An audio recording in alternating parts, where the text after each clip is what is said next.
I start with writing a script. Actually, I'm pretty impatient, so sometimes I'll start by recording a bunch of video, realize that what I just recorded doesn't have anything to do with what I actually want to say, delete all of it, and then actually write a meaningful script. In fact, the whole reason this video exists is because one of my first long-form videos about the computer featured in this video was long and rambling and horrible and completely off the rails because it was unscripted and unpolished. Sometimes, though, I'll be inspired, and words will just flow from my overflowing brain onto the notepad screen. That doesn't happen often.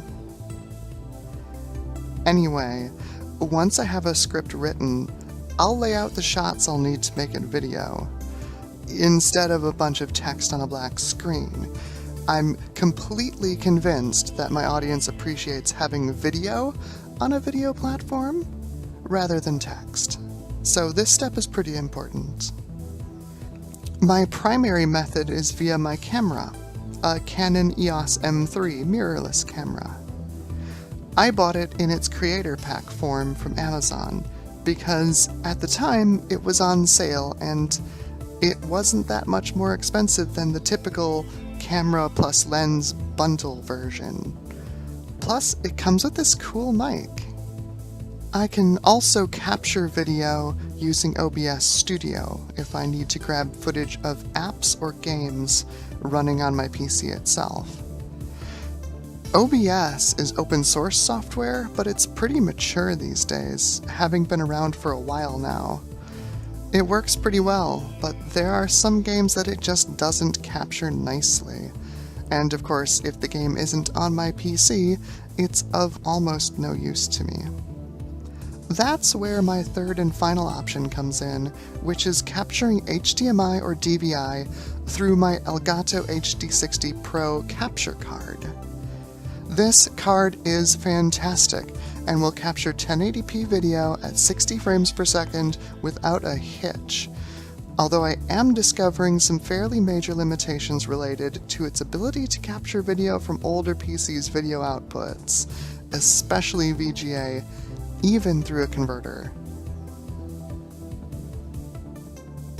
Once I have the script and video, it's time to jump into editing it into something cohesive. For this, I use Blackmagic Design's DaVinci Resolve nonlinear editor. I used to do some basic video editing when I was younger, using apps like iMovie and Windows Movie Maker, but Resolve is the real deal. Wow. Powering Resolve is my custom-built 12-core Xeon workstation/gaming PC, which I call Leviathan. I built it to replace my underpowered Kaveri system, which was struggling with just gaming, let alone video editing. Leviathan is a water-cooled 24-thread monster that chews through the 1080p video I'm using with absolute ease. I put this machine together over a couple of days back in the summer of 2017, and it's incredibly fast and incredibly quiet, both qualities that I find essential in a personal computer. Editing usually takes a couple of hours, and may result in reshoots if I can't manage to edit together a coherent video from the clips I accumulated while filming. This happens most often when I'm hungry. Once editing is finished, I set Resolve to render the final output out to disk, and I turn to Paint.net to make a nice little thumbnail for the video. This keeps render time from being otherwise wasted, and allows me to make a thumbnail while the finished content is fresh in my mind. Finally, I upload the video to YouTube, either to my tech channel here, or to my personal channel if it's something that's more vlogish in nature. Uploading can take a very long time as my internet access has terrible upload speeds. Once it's uploaded, I send notifications out via Facebook and Twitter, and that's usually it.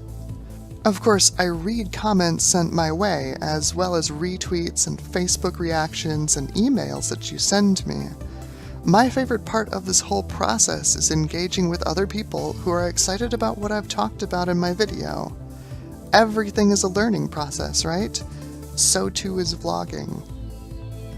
Anyway, that's my workflow and my gear.